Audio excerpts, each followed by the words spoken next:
এটা বাজানো শিখলে কেমন করে? আমি অনেক জায়গায় এটা বাজিয়েছি। তাই, কিন্তু কেমন করে শিখলে? টিচার আছে। টিচার আছে, টিচার শিখলে। আচ্ছা, ভেরি গুড, ভেরি গুড। চিঠিটা কে লিখেছিল আমার কাছে? তুমি নিজে? তোমার কেন মনে হলো আমাকে চিঠি লেখার জন্য?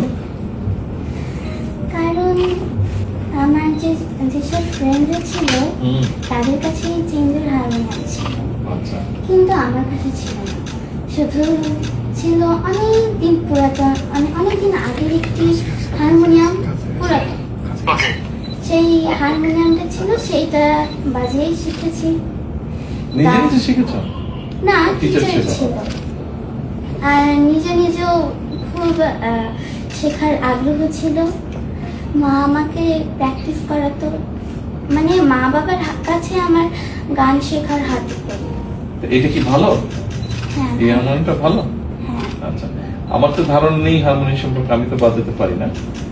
তবে আমার কাছে যতটুকু মনে হয়েছে বা বিনোজনের সাথে কথা বলে যে আঙ্কেলরা হেল্প করেছে, মনে হয়েছে এটা বোধহয় ভালো।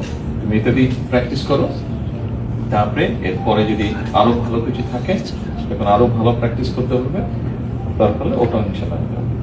ঠিক আছে? অবশ্যই স্যার, দোয়া কিন্তু প্র্যাকটিস করতে হবে, বড় শিল্পী হতে হবে।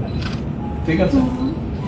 দোয়া করবেন যাতে আমি এই দেশের একজন ভালো শিল্পী হতে পারি, অবশ্যই ইনশাআল্লাহ। এবং বাইরেও যেন আমার এই বাংলাদেশকে, মানে আমি যেন এই বাংলাদেশের মুখ উজ্জ্বল করতে পারি, যেন আমি এই পুরো আন্তর্জাতিক পর্যায়ে বাংলাদেশকে নিয়ে যেতে পারি। ইনশাআল্লাহ। এর জন্য সবাই আমার জন্য দোয়া করবেন। Very good, very good.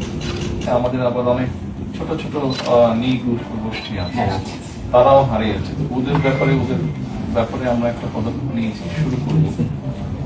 আপনাদের ওইদিকে আছে কিছু? হ্যাঁ, আছে।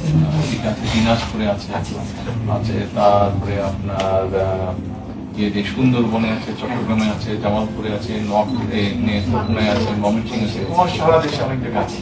তো ওদের কতগুলো কালচার আছে যেগুলো হারিয়ে যাচ্ছে আস্তে আস্তে। তো ওদের বাচ্চারাও জানছে না, আমরা তো জানছি না, ওদের বাচ্চারা জানছে। ওগুলোকে আমরা চেষ্টা করছি এই জিনিসগুলোকে আবার উঠিয়ে আনার জন্য। একটু সময় লাগবে, তোমাকে বড় শিল্পী আপনাদের দোয়ায় সবকিছুই হবে। স্যার, আপনি যখন দেশের দায়িত্ব নিলেন স্যার, তখন উপরে এসে আপনার হাত থেকে যদি কিছু পাইতো, এই যে তোমার আজকে পরিষ্কার হয়ে গেল।